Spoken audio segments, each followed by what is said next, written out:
What are the Old Testament tabernacle types and symbols that all point to Jesus? The New Testament book of Hebrews in chapter 9 verse 23 tells us that the Old Covenant tabernacle system consisted of the copies of the things in the heavens. The Old Covenant tabernacle gave us the shadows, but Jesus Christ is the substance. He is the complete and final fulfillment of all that the types and symbols of the Old Testament prophesied.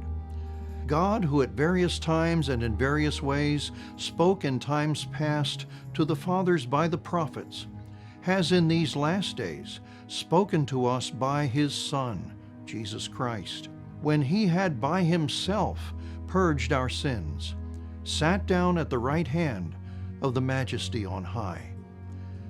Hebrews also tells us that the high priests of the Old Testament tabernacle, who could not deal with sin once and for all, were themselves types and symbols consistently pointing to Jesus Christ.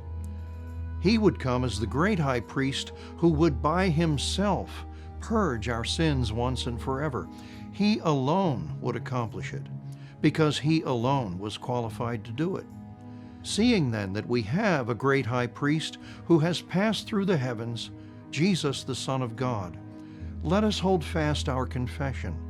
For we do not have a high priest who cannot sympathize with our weaknesses, but He in all points was tempted as we are, yet without sin. Let us therefore come boldly to the throne of grace, that we may obtain mercy and find grace to help in time of need.